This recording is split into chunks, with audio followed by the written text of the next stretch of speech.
I would like to introduce Dr. DevinHouston. He is the CEO of Houston Enzymes. Today we're going to be talking about the role of enzymes in autism, gut issues, and food intolerances. Thank you for being here, Dr. Houston. Well, thank you, Kristen. It's my pleasure. Well, I'm real excited to talk to you because, so many kids have so many issues when it comes to digestion and, their poop and all that good stuff, right? But before we get started, can we maybe give us a little bit of background of why you're so passionate about enzymes? Oh, yeah. Well, that could take an hour in itself. I basically went to grad school at University of South Alabama College of Medicine, and my area of study was in biochemistry, and more specifically, it concerned enzymes, metabolic type enzymes. So I learned and researched how to purify enzymes from different sources, characterize them.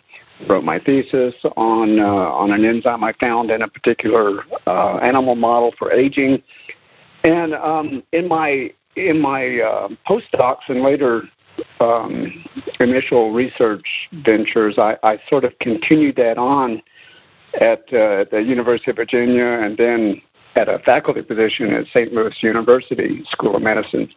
And even though it was slightly different areas with each position, it always involved some type of enzyme.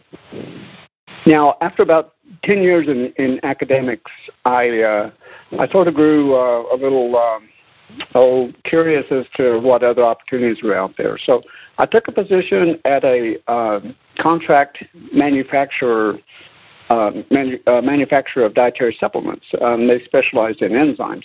So I was their director of research and development. Now, up till then, I had really had no contact and really hadn't paid that much attention to the autism issue. I had not been personally affected by it. However, one of our clients basically specialized in supplements targeted toward the autism community. And they wanted to find an enzyme that would help children who were dealing with digestive issues that were on the spectrum, and more specifically gluten and casein and other food proteins that seem to cause problems. So their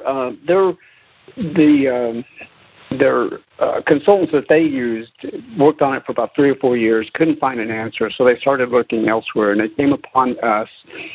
And they explained it to us, and we decided to take it on. So I put together a formula, and it was introduced at a Defeat Autism Now conference in 1999. It was called Serenade.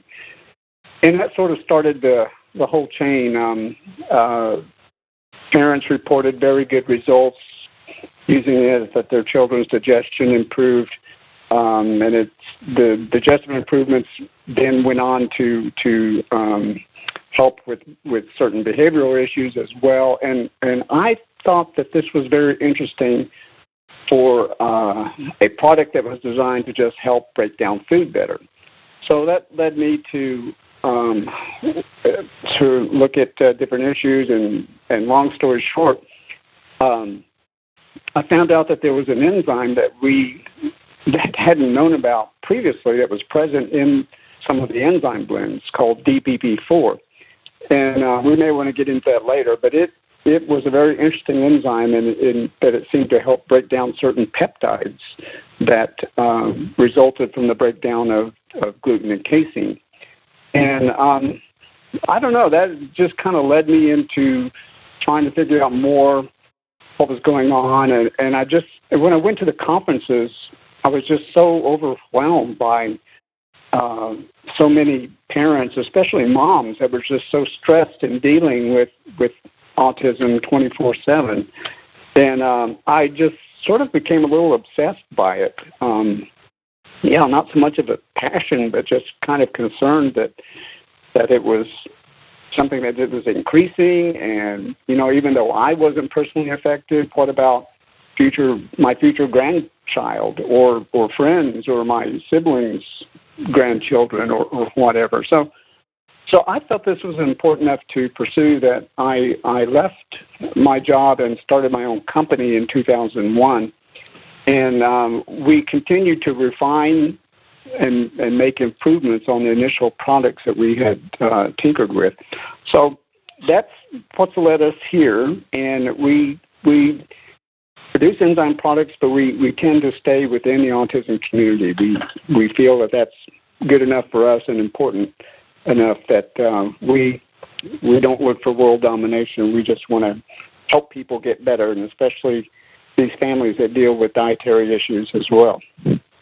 Well, I can tell you as a mom of a child with autism, I mean, we need more companies that care about our little community, because it really is growing, and it's not such a little community when you think of 1 in 68 and, 1 in 42 boys. And I feel like I wish more companies would focus and say, hey, what could we do to help? So thank you for being one of those companies that are making a huge difference. Now, there's so many families that are brand new. I mean, just brand new. They got the diagnosis maybe not that long ago, or maybe they've had the diagnosis, but they've never heard of enzymes. I remember years ago when I first, I remember hearing the word enzyme when I was a kid, but I kind of remember it from like the Tide commercial where like the enzymes were like eating up the grass stains. That's what that was kind of my idea of what an enzyme was. And so when I came into the autism world, and I'm like, what do you mean giving my son an enzyme? Like that didn't even make sense because I thought it was just for, getting rid of the stains on a pair of pants. And so for those people that don't know, what are enzymes? Yeah, that's the issue. I've talked to hundreds of different parent groups over the last 15 years or so, and the difficulty is that any other supplement you name, like vitamin C, you associate that with helping with colds and immune system, and ginkgo biloba helping with dementia and memory. But you say the word enzyme, and it doesn't trigger an association with any particular pathology or disease process. And well, it shouldn't, because enzyme is that word denotes such a broad category of these specialized proteins that we really have to break it down and kind of play on words there. But so actually we just say, don't worry about the word enzyme so much, associate it with, let's just talk about a subset of those enzymes, which there's hundreds of thousands out there doing all sorts of helping chemical reactions and such. There's about 5,000 at least in our body, probably more, that we don't know about. But let's concentrate on digestive enzymes. And just think of enzymes as little Pac-Man. You remember the game Pac-Man where the little round dot is gobbling up the little bitty dots? Well, digestive enzymes help break down foods, and they are what helps convert raw food into the nutritional fuel that the body needs to make its own proteins, hormones, other compounds that we can't get from nature. So they're very important. I can tell you in med school that not much emphasis was given about digestive enzymes or pancreatic enzymes or such. But nowadays it's more associated with GI health and the microbiome and that area. So we're looking at ways that we can help and support normal digestion such that we can help some of the problems, the GI issues that seem to be rampant, and not just in autism, but in all of us. And so when you're thinking of, these poor kids that are, my son used to be one of them, where, I'm thinking as a parent right now, they're like, okay, got it. It's like a little Pac-Man. It's, trying to break down the foods. What does that mean for my kiddo? And so for the families listening, maybe let's talk a little bit about, what that looks like when they're not breaking down their food, right? Like some of them are having bloated tummies. I know with my son, he used to like the couch, like the arm of the couch, he would like literally lean over, and that's where he would be, or a yoga ball, he would lean over, and like he would like literally fall asleep that way sometimes because his stomach was in so much pain. So maybe let's talk a little bit, describing what that looks like for kiddos that aren't, digesting their food and not having enough enzymes, to be able to digest their food. Right, and what you described was classic, especially among nonverbal kids who can't tell their parents, can't describe what they're going through, but the leaning up against the arm of a chair or sofa, basically it's pushing on one. It's the pressure feels better to them, but it's also pushing out the gas that may have resulted from carbs and starches fermenting rather than being broken down and absorbed once they're converted to sugars.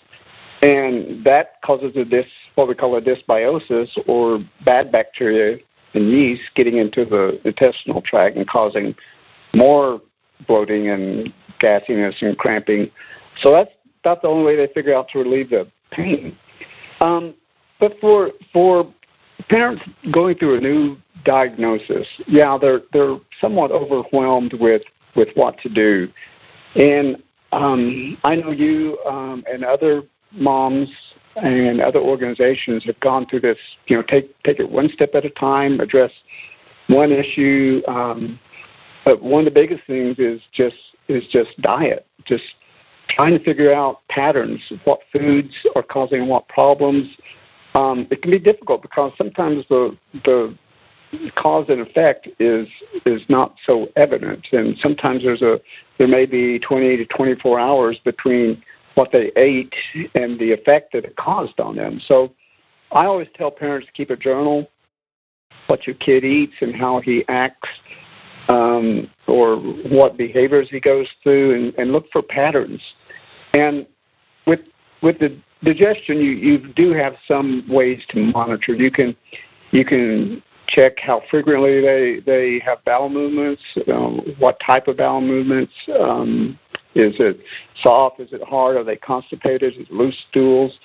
Is there a lot of smelly gas or excessive bloating, that type of thing? And those are clues that can kind of guide you as to maybe which enzyme or if you need enzymes, but that associated with other things. But you always want to try simple things first. So sometimes just eliminating certain foods can give you an idea. And then once you kind of say, instead of eliminating specific foods, maybe just say, okay, well, I'm going to cut out wheat, all wheat products or all grain products, and see if that helps. Or I'm going to cut out dairy. And if you see results or changes, then that gives you a starting point. So we always say, just try to figure out some kind of pattern. And I think that's the main thing. The hardest thing to do is look for patterns. Absolutely. And then, we're talking about patterns, and let's say they figure out the patterns. How do enzymes start benefiting, like somebody with autism, now that they are, we're assuming they're now breaking up their food, right? Like they're having less gas, I assume. How is that benefiting them? Right. If you suspect, and then that's the nice thing about enzyme supplements is that the number one thing is they're safe. You're not going to hurt them. There's no harm. So you're really not at any risk in trying them out. What we suggest is try to think of foods in three classes: proteins, carbohydrates, and fats. And try to break it down or see if there's a pattern related to one thing. So, for example, if you find your child has problems when he eats bread or wheat products, then more than likely that is a protein, because gluten is the main protein in the product. And it's very well known that a lot of people have issues with gluten. So what you want to look for, since gluten is a protein, you want to look for an enzyme called protease. And those are enzymes that specifically break down proteins, and that's all they do. They don't work on carbohydrates or starches or fats, but they will work on proteins. So say you take an enzyme supplement, a plant-based enzyme supplement. For one thing, it's going to work in the stomach where pancreatic enzymes can't work or don't work. Though you can get pancreatic enzymes from your doctor by prescription, they won't work until they move out of the stomach and into the small intestine. But over-the-counter, no prescription enzyme supplements are derived from certain plants and certain fungal organisms. They're very highly purified. There's nothing in there but the enzyme protein itself. So you can add that, and the enzyme will work while the food is still in the stomach. And that's an important point because the stomach is a safe place. And the peptides are small proteins that are breakdown products from larger proteins. So that's a normal process of digestion. And what the idea behind taking, say, a protease enzyme supplement to help with food proteins like gluten is that you want to break down the protein more thoroughly. Proteins are made of amino acids, and the whole idea of digestion is to break whatever you eat down to the smallest unit possible. And if you break down proteins to their base unit, well, those are amino acids. And this is good because the body wants those amino acids so it can use them to make its own proteins. And that way you don't have to eat, a specific animal or plant that has a specific protein. Your body will make those proteins, and you're just adding the raw materials to the body to help that out. So that'd be one thing. The other thing is, say, if your child eats dairy products and has problems, then you have two choices because there's two things in dairy. There's the protein, casein, which is similar to gluten in that it produces a particular peptide that has certain effects, or it could be a carbohydrate, lactose. And most all adults have some degree of lactose intolerance. So, and again, you can look for signs. The proteins, the peptides from these proteins work more on, you see those more exhibited in certain behaviors. Lactose intolerance, you're going to see definitely as a gut issue. Diarrhea, bloating, cramping, a lot of gas, those type of things. So for casein, you would want a protease enzyme. For lactose, you would want to take a lactase enzyme or a carbohydrate, an enzyme that breaks down the carbohydrate lactose. So that way you figure it out, well, when my child acts funny eating when he eats dairy, I got to figure out, is it the casein or is it the lactose? So you look, if you're seeing a lot of diarrhea in those stools, it's a pretty good chance it's just lactose intolerance. If not, then maybe it's a casein protein. Or if you're not sure, you can take an enzyme supplement that contains both enzymes. There's plenty of products out there that combine different enzymes. In fact, if you don't know the particular problem or you just have no idea, you can take a broad spectrum enzyme product that contains multiple enzymes that will cover all types of foods, proteins, carbohydrates, starches, fats, that type of thing. So again, I like those kind of enzymes because so many parents get confused, so it's like the A to Z. yeah. And sometimes that's the easiest, quickest way to do is just take a supplement or an enzyme supplement that has them all. And if you see an improvement, then well, one of those or a combination of those enzymes are helping. Then you can, if you say you don't want to spend the money on a enzyme product that has all those enzymes, you can start narrowing it down by buying or trying out other products that have fewer types of enzymes. And that way that can also lead you to figure out which foods are causing the particular intolerance in your child. Now, how do we know that they're working? That's good because that's my biggest pet peeve with supplements is, and I ask parents if they're telling me they take such and such supplement, and I say, well, is it working? And I say, I don't know. Sometimes these supplements you take it on faith. If you take ginkgo biloba, you're hoping that it works, but you don't know for sure if your memory's better or not. But with enzyme supplements, you can tell really quick. A good enzyme product should if you take it, and like I said, these enzymes are good for anyone. If you take a good enzyme product after a meal, you should feel less bloating and gas, less full. Your stomach should feel emptier quicker. And a lot of the bloating and the gassiness should be gone, or you shouldn't experience that.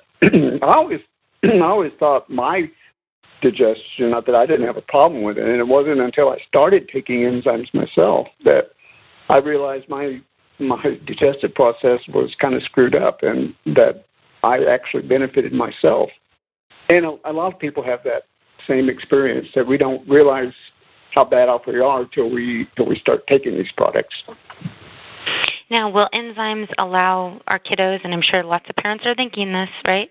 Can they eat foods either that they're allergic to, or can it replace a diet? You know, all these specialized diets we hear, gluten-free, dairy-free, and, specific carbohydrate diet, all those fun ones, right? The alphabet diets is what I call them. Yeah. Right. Is this pill like a magic pill that can help with that? I don't believe in magic pills. So the thing is, with certain diets, if you know a particular food that's causing a problem, if you know for certain that wheat or gluten is a problem, then by all means you should avoid it. The other thing, though, is you have to make sure that when we're talking about allergies or intolerances. So if someone has, say, a peanut allergy where they become anaphylactic, or they need an EpiPen, or have trouble breathing, no, enzymes are not going to help with that. And I tell people, I get calls all the time for people with celiac disease or very bad allergies. And they'll say, "Can I do this and then eat that offending food?" And I said, "No, you can't." So that's another thing, is that the over-the-counter enzyme supplements they're not drugs. They've not been approved by the FDA for any kind of disease prevention or health claims, and so we can't make health claims about it. But food intolerance isn't a disease. If you're not allergic, say you eat strawberries and they just make you feel funny, or they give you diarrhea or something like that, then yeah, enzymes might help. And that's not a life-threatening situation. So enzymes basically support normal digestion. So what we're doing when you're taking an enzyme supplement, since they are acid stable, they just shift the start of digestion back upstream toward the stomach, rather than waiting for the food to leave the stomach and enter the small intestine. And that's where the bulk of normal digestion occurs, is when it meets the pancreatic enzymes.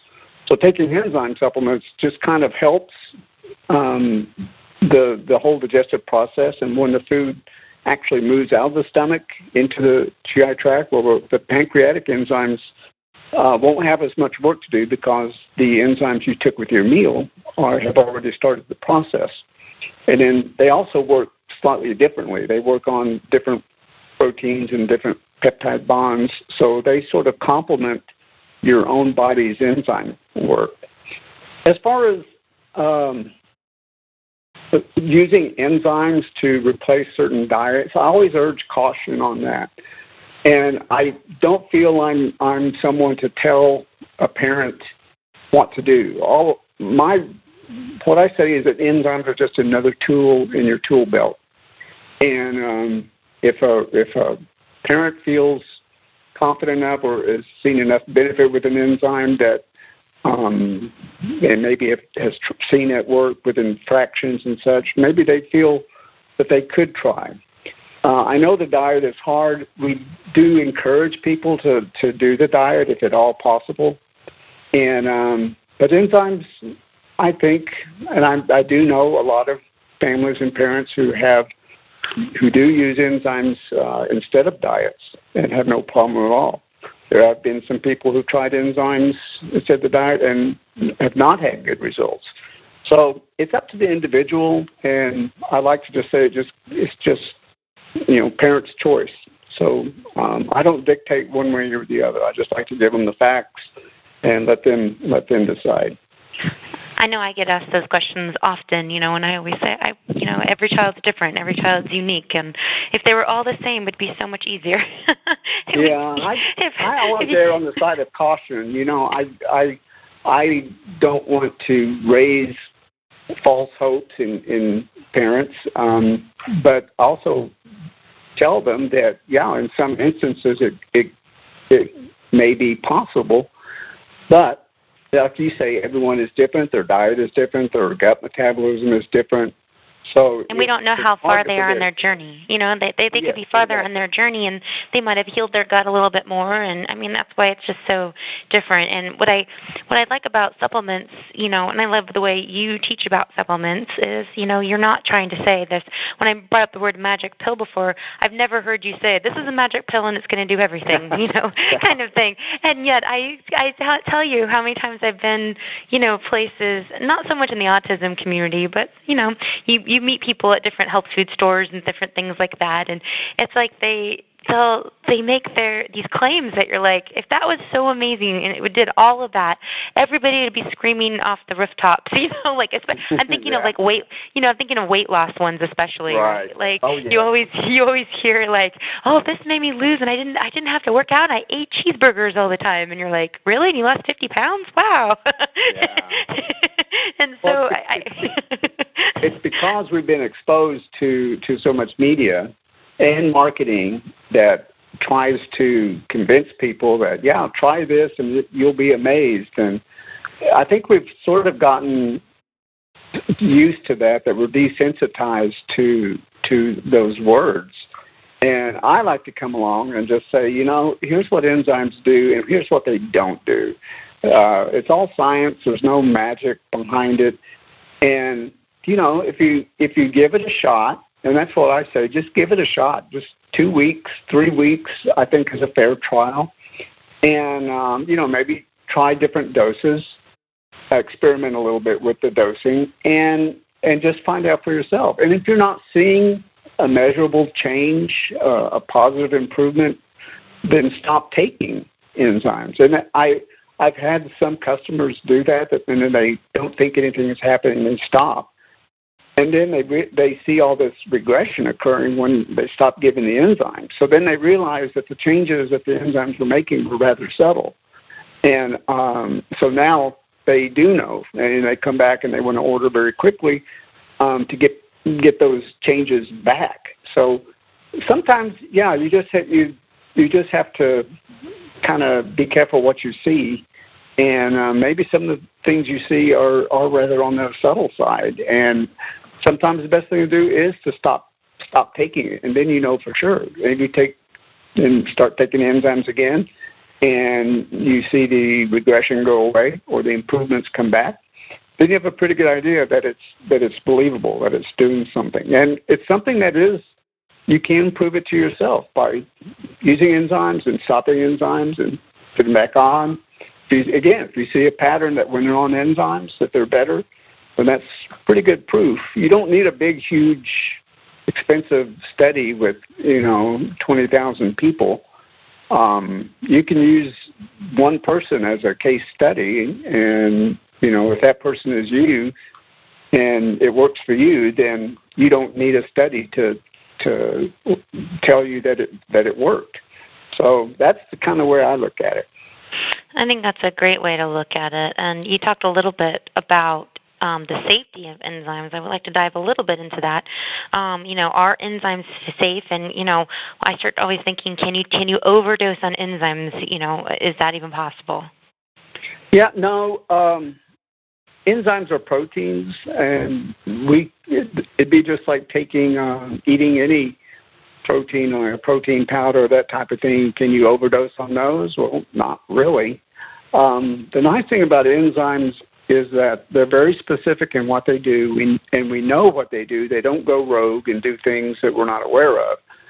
So, yeah, I always encourage, because everyone is different, I always encourage them to try different doses, especially if you have a small meal, maybe just need a small amount of enzyme. If you need a large meal, then you are going to need more enzymes as well. So I think the only caveat with enzymes is that because they are proteins, and any protein can be an allergen, so there's always a chance that someone could be allergic or intolerant to an enzyme protein. So that is one thing to keep in mind. I say for the first couple of doses, use very small amounts just to make sure that no reaction occurs. And there have been some people that do have an allergic reaction to enzymes. So, and it's something that you can get sensitized to. I do have some moms that their kids don't swallow capsules, so they will open the capsule, and sometimes they accidentally will breathe in the enzyme powder or rub it in their eyes, and that is a good way to become allergic. Any protein that's introduced in that way can be a potential allergen. So we try to advise people to, if you can, keep it in the capsule. If you have to open it, just make sure you keep it away from your face. Don't breathe it. Don't try to see what it smells like and sniff a bunch of it in.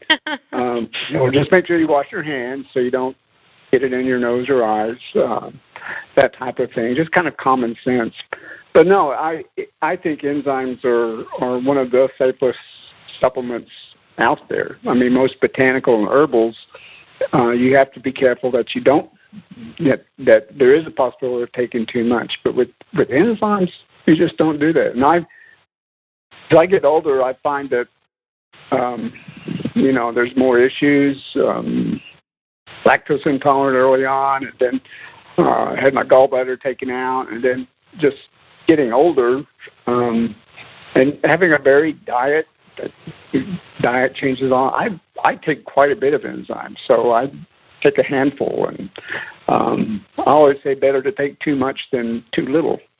And but no one can overdose on enzymes. And like I said, other than the fact that with some people, they could be an allergen, but no more so than any other food protein. So the risk is, any allergy risk is no more than what you would find with any other food protein. Now, you mentioned a little bit about how you take them. So they obviously come in capsules, so you could swallow them. But what if a child, well, first of all, how do you take them? Do you take them? I started thinking about this too. Do you take it with the first bite of food? Do you take it after you eat? How do you recommend taking enzymes? Well, you want the work to be in the stomach, and if you take a capsule, you want to try to take it as early in the meal as possible, or even 20 to 30 minutes before the meal, because one, you have to wait for the capsule to dissolve, which takes about 20, 25 minutes. And then the enzyme powder has to dissolve and get into solution, and then the enzymes start working. So you want to prolong the contact time between the enzyme and the food. So you give it the most opportunity to break down the proteins and carbs and fats. So that's one way. If your child doesn't swallow capsules easily, you can open up the capsules and mix it with different foods or even juices, water. Most enzymes don't have much of a taste. Some of the proteases can be a little bitter tasting, but anything you mix it with, it usually takes on that taste. And I've talked to parents that they mix in all sorts of things. Peanut butter, almond butter, jellies, honey, ketchup, anything the child likes, just mix it in there. Keep in mind that when you do mix it in, and if the enzymes start dissolving, then it's going to start working on whatever you mix it with pretty quickly. So there's one thing, though, for kids who take their lunch to school, and if you don't want to hassle with the school nurse or school policy about bringing capsules in, you can always open a capsule. Say your kid has an almond butter and jelly sandwich, you can just mix the enzymes with the almond butter and on the sandwich, and it'll be just fine for 5, 6, 8 hours after you make it. It'll still be, even at room temp, it'll be fine. And oily foods that when you mix enzymes, and you don't have to worry about them turning it to soup. They kind of insulate the enzymes and help protect it actually. So butters like peanut butter, almond butter are perfect things to mix the enzymes with. But that's one way you can kind of avoid all the hassle of school lunches, that type of thing. Is just mix it in with the food and put it in mac and cheese or and how long does it? Pudding or whatever. how long does it have to be cold for then, for it to, like, will it start breaking down the food?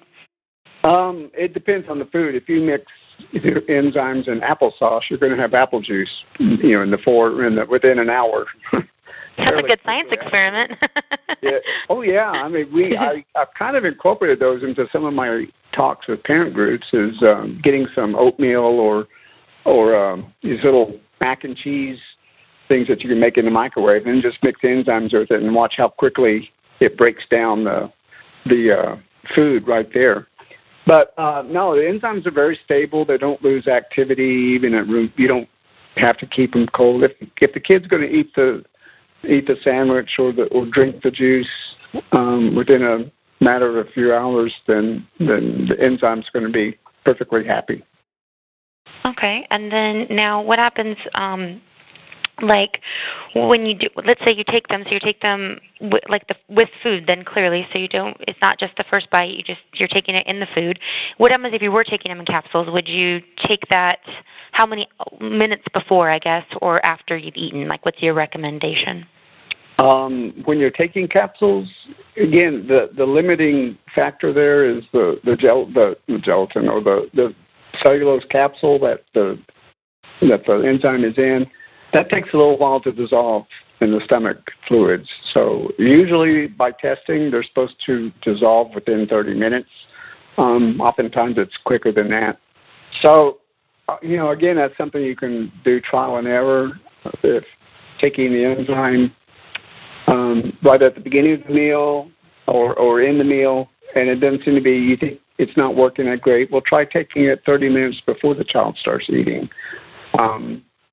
I find also that maybe if it's later on, if your kid has started the meal and you forgot the enzymes, just give them more.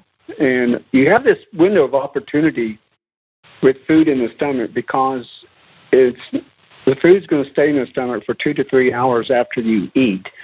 And so you have that much time. If, say, your kid had an infraction and ate some cookies with wheat in it, if you see him do that, you can quickly give him some enzymes that help break down the gluten and the wheat, and it'll do that in the stomach. And we don't absorb those peptides that are produced. We don't absorb those in the stomach. So taking the enzymes while the food's still in the stomach, lets the enzymes work and break them down, and by the time the food does move out, those proteins have been broken down such that they're not a problem anymore. So that's the really nice thing. That's because these enzymes are acid stable, they work quickly in the stomach, and the fact that there's not that much absorbed in the stomach, again, you have that safe space for enzymes to work on food. So, but again, yeah, it's a timing issue. So if your child ate a meal and you're worried that something might be in there and time is past, give them a higher dose because you have less time to do the work that you need them to do. Absolutely. And, my son obviously takes enzymes, and it's been many years. And one thing, and I'm curious, from the families you work with as well, my son now swallows capsules, which is awesome. It was the best day of my life that he swallowed a capsule. But for many, many years, he didn't. And so I would have to open up the capsule and put it in, for us, he was great. So he let us just put it in a little bit of juice or water. And he's used to tasting gross stuff, so it didn't even have to be, masked, really, because the poor kid has been, given everything under the sun, right? Sure. And but what I noticed, though, and it took me a couple of years to figure this out, was that sometimes, it all really depends, but sometimes he would start getting like dry, cracked lips, and I figured out that it was the dead skin cells that the enzymes were kind of going after on his mouth. So I then just put a little chapstick on his mouth every time I would give it to him, and he never had that issue again. And like giving a protecting coating. So if parents see that, I almost call it like the Joker mouth. You know what I mean? Like where it's like it kind of. And so if parents see that, it's kind of a little tip. Have you seen parents do that as well? Yeah, and in fact, I'm glad you brought that up because that's one thing we do see when kids eat or take enzymes that are not encapsulated. You got to remember that any dead tissue in your mouth and throat, you do have a layer of dead tissue, and enzymes work on live tissue. That's why taking enzymes is not going to break down your stomach or gut, because live tissue is just, it's not something they prefer to work on. So all food is cooked, so it's been denatured and kind of in a state that enzymes love to work on. It makes it easier for them to work on. But yeah, some people who say take chewable enzymes, same way. We have chewable enzymes, and many other companies do too. But you'll notice after chewing and swallowing those enzymes, your throat will feel a little scratchy or itchy. Well, it's because the protease enzymes have kind of started breaking down some of that layer of dead tissue in the mouth and the throat. And it's not dangerous or anything, but it can be a little irritating. So like you were smart enough to figure out that putting a little chapstick or something oily, or it just kind of protects from the enzymes working on that. So in the same way, we always say if you're mixing enzymes or taking them out of the capsule, mix them with something that so you minimize the contact with the fresh skin and stuff like that. So like using a straw, like we used a straw with ours. Yeah, right. That bypasses the mouth tissues, and then you just have to worry about the throat. But if you quickly after you give I always say try to mix the enzyme in a small amount of something, applesauce, yogurt, or whatever, and let them eat that, and then give them the rest of the food without the enzymes, and that will kind of push everything and kind of clear the enzyme away from all the skin or throat or those tissues, or just drink some water or juice after that, and just kind of wash the enzyme off those. Plus, you don't have to worry about them. You don't have to worry about them finishing the whole thing either at that point, because they already got their whole enzymes, all their enzymes in them. And then you said mixing it with stuff. Does it matter the temperature of what they mix it with? What if it's soup or something? If it's too hot? We always say if it's cool enough to eat, it's cool enough to put enzymes in there. Enzymes again are pretty hardy proteins. They can withstand temperatures of around 120 degrees, but you don't want to cook them. You don't want to throw them in the pan while it's on the stove and mix them in there. You're pretty much going to kill off the enzymes at cooking temperatures. So just get it cool, get it below 115, 120, but cool enough to eat. It's cool enough to have the enzymes in there.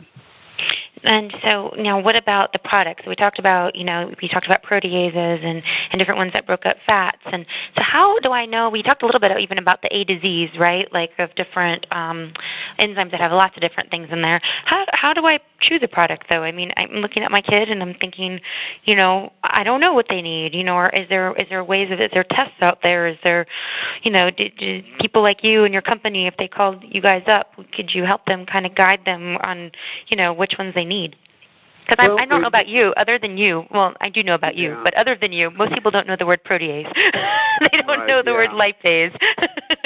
Yeah, again, there's a little bit of a learning curve in there, and we always say if you go to a company's website, there should be some educational information, but words that end with ASE, age, those are enzymes. A protease works obviously on proteins because PROT is the first word and first few letters of protein, so that works on proteases work on protein, carbohydrates work on carbohydrates, and lipases work on lipids or fats. So that's one way you can tell. But again, if you look at a bottle of enzymes, or if you look in the supplement facts box, you're going to see the name of the enzyme. Then you're going to see some numbers, and then these abbreviations like HUT or DU or XU, and you'll have no idea. The average person has no idea what those mean. But actually, it does tell you that the company did assay or test those enzymes to make sure they had that amount of activity. And obviously, the bigger the number, means the more activity they have. You never, ever want to buy an enzyme product that just lists a weight unit, like milligrams. If that's all you see on that label, then that's no guarantee that the enzymes are active. So you want to look for those weird abbreviations. And even if you don't understand what's happening, you at least know you're buying something that's been tested. And it's in that supplement facts box. FDA says whatever is in there, it has to be true, or else it's a fraudulent product. So if someone tests that product and it doesn't come out within 10% of those listed numbers, then the company could be in trouble. So that's one thing to do. And as far as choosing, don't make it harder than it has to be. So like I say, if you're not sure, if you call a company like us, we'll ask you a few questions like, what's their favorite foods? What do they seem to crave? What do they want to eat? And what do you see a day or so after when they do eat it? And then we say, well, that may be, we can, if they crave pasta, well, pasta is sweet, and so maybe they're getting a little buzz off the digestion of wheat. So maybe that's something we'll look at providing an enzyme product that helps break down wheat. If they have chronic constipation, then there's other enzymes that may soften foods or soften the stools to where they can eliminate easier. If you go to our website, there's a good FAQ section and a lot of articles and videos and such that kind of explain what different enzymes and what different enzyme products do. So we encourage parents to learn and educate themselves a little bit, but again, don't agonize over it. Just choose a product, and again, if you have some idea, well, you can kind of figure it out. If not, there's plenty of people like myself, and every company has someone in it that knows how to explain the product. So a good company should let their customers have access to the scientists or the health practitioner that can guide them into making a good decision. And we want them to make a good decision because we want them to keep buying our products. So it's in our best interest to help them figure out what they need or which product's going to help them the best. And I also think when they're looking at products, looking at the company to make sure, especially if you're on a specialized diet, right, making sure that there's no allergens in the product because, not every product's, unfortunately, not every product's created equal, right? So, right, yeah. You want to make sure if you're on a gluten-free diet, make sure the product doesn't have gluten in it, or dairy or whatever else, you're not wanting in that product. You want to make sure that the company you're talking to is willing to disclose what's in their product. Stay away from products that say, well, we can't tell you that. That's a proprietary formulation. That's crazy. Yeah, because when you're talking about kids with sensitive guts and who have problems with different ingredients, they need to know. They deserve to know. So if there's an artificial color in there, they need to know that. And so our policy is that we list on the label, we list everything that we put in that capsule. And sometimes manufacturers, for example, enzymes are grown. They're made in other countries. They're produced in a certain way through fermentation techniques, and sometimes those companies are a little vague about what they put in there or how they raise their organism or what they grow it on and such. But there's ways to get some ideas about that. So. It's just how the company acts. If they act like they don't want to tell you that, then I'd be wary. Keep in mind, though, that some companies, they'll try their best to find out every little thing, and even they're hindered by the people or manufacturers upstairs. I have a good relationship with my manufacturer, and because I used to work for them, and so I know where to go to find information, and I've been to Japan and visited the companies that make our products. So I like to think that we can find out information, but that's a parent's best friend is information. Absolutely. Yeah. And then now what, I'm thinking a lot of parents out there, they are, some of them are on medications and some of them are on different types of supplements. Can you take enzymes when you're taking supplements and medications? Yeah, that's the nice thing. I referred earlier that enzymes are specific in what they do. We know what they work on. A lactase enzyme is only going to work on lactose. Can't work on anything else. So enzyme supplements are going to work on proteins, carbohydrates, or triglyceride fats. So most medications and other supplements don't fit into that category. So we, for the most part, you can take enzymes with anything else, and it's not going to interfere. It's not going to bother the enzyme, and the enzyme's not going to bother the medication. In certain older time-release medications, we're talking about older drugs like Mucinex and stuff that are time-released. There may be a problem with the enzyme cellulase working on the methylcellulose if that's the time-release agent, and that may cause the release of more drugs. But I will tell you that for the prescription drugs that are critically dosed, time-release drugs, that use an entirely different agent that is not affected by enzymes. So usually the more critical and dangerous the medication is, the enzymes won't bother those at all. So most of the prescription drugs, 99.9% of them, are not going to be affected by them. If you have a question, you can call us or call your doctor, and we'll tell you what to look for. But that's the only thing I can think of. But again, most drugs are small compounds and not proteins or not carbs or fats. So you should be okay. And as far as supplements, same thing. If you take fish oils, maybe a good lipase enzyme will help the kid keep them down, not refluxing. It'll help them.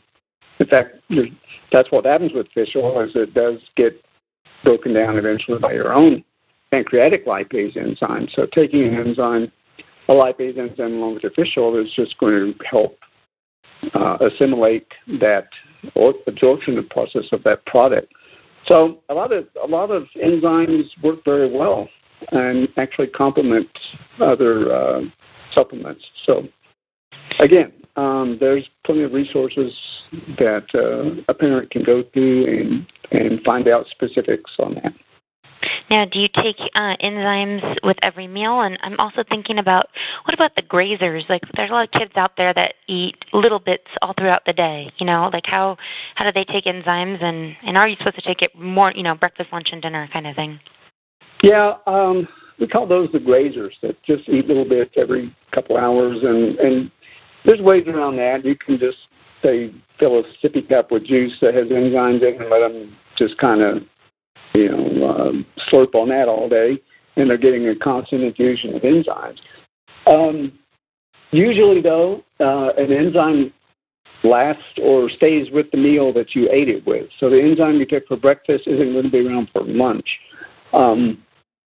So you can do that.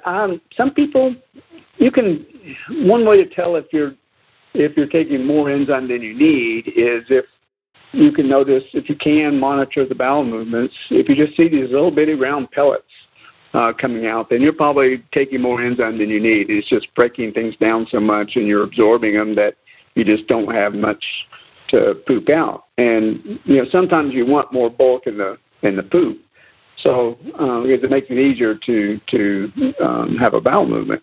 So you can either back off on the dosing or the frequency of dosing, or add more fiber in your diet, that type of thing. But again, that's one of those trial and error type of things. I try to tell people to try twice a day, breakfast and dinner, and see how that works. Or if you're just starting out, just try it with the largest meal of the day, which is usually supper.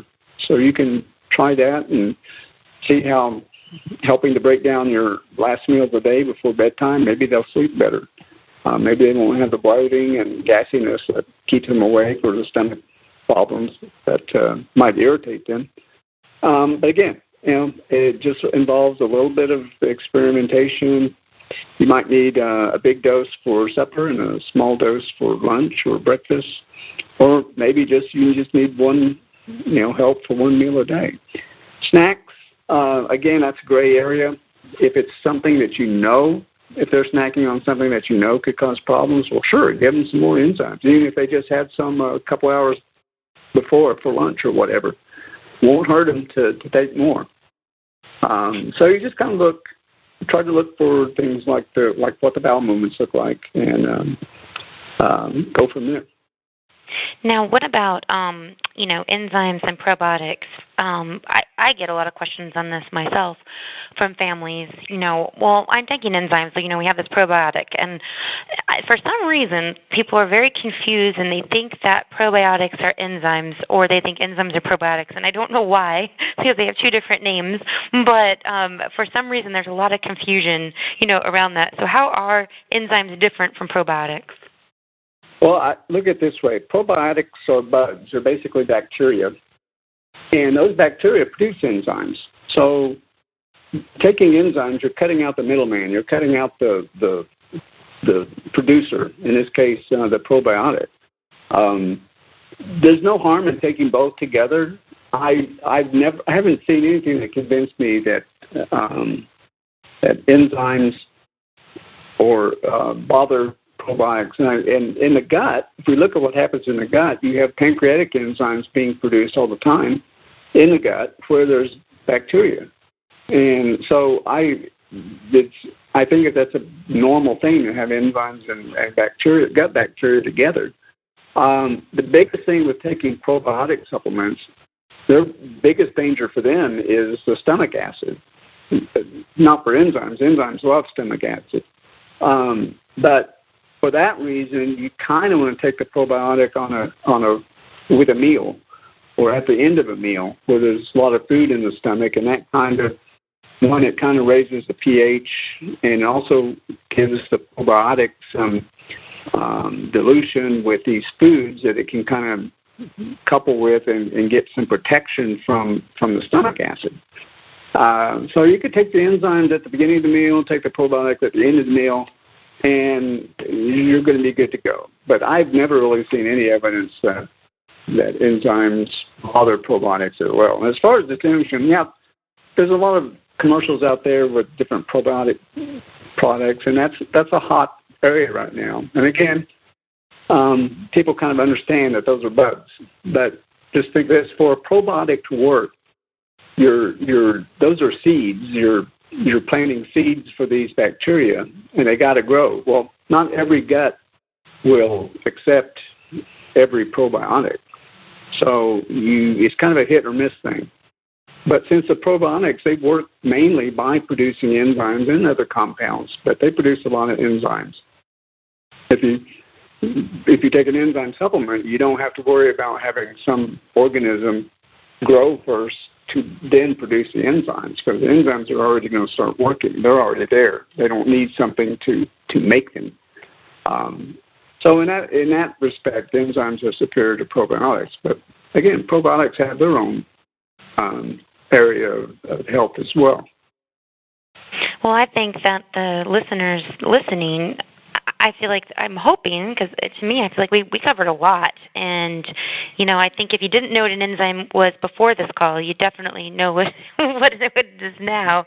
And it's definitely more than the grass stains, the enzyme taking off the grass stains on the Tide commercial. But you can use your enzyme supplements for that as well. Just rub it on those grass stains. Yeah. I definitely I got to try that one out one day. Knowing me, I'll end up putting like a hole in my jeans or something. So if they want to know more about you and your company, how do they find out? Like, what is your website and your contact information that you want to share? They can go to Houston, like in Houston, Texas, HoustonEnzymes.com. That's our website. Or Google us, and it'll bring that up. And like it's an educational site as well as selling product. So there's a lot more information. And to be honest, it's going to take several different touches, before you can really kind of start understanding what's going on. So anything you do to come back to the same material from a different angle. And we try to avoid a lot of the scientific jargon and stuff. So we bring it down to a level that most people can understand. But, check out the website, HoustonEnzymes.com. And, again, I'm here as a resource, too. It would cost nothing to email me, and I'll be happy to try to help out. And what message do you want to leave parents with that, maybe they're feeling overwhelmed and they just, they're listening right now going, okay, this is another option. I'm excited to look into this. But they're just feeling like helpless. What message do you want to give to them? Well, it's funny you say that, because the last 2 weekends I talked to parent groups in New Orleans and Dallas, and both groups had a lot of newbies present. So you can kind of see that look that they're getting overwhelmed. And I just say, just follow your instincts and rely on people around you. Unfortunately, autism is such a huge problem that it's not hard to find someone who has been affected by it. Lots of people, lots of organizations out there that have other parents that want to help, especially the newbies. But the main thing is you just got to keep trying. The icon or the symbol for autism is a puzzle piece. So it's hard to think of it when you're just staring in over the cliff and looking down and realizing what all you have to do. But just try one thing at a time. Give it some time. Don't try a shotgun approach. Just try one thing. Try your best at it. And if that doesn't work, try something else. But you just got to keep working at it. And there's been plenty of families that have come through the fire and seen that. So a lot of them, they just keep plugging along. So that's the main thing. Just keep on trying. Keep on. I think of it as climbing that ladder. Just keep on going. Exactly. Well, thank you so much, Dr. Houston. I know you're super busy, and you took this time to talk to all of our families, and I just so greatly appreciate you taking time to do this Autism Hope Summit for us. Well, it's been my pleasure, Kristen, and I know you've done a great job helping other parents and sharing your experiences and stories, so I'm proud of you for that. Oh, well, thank you.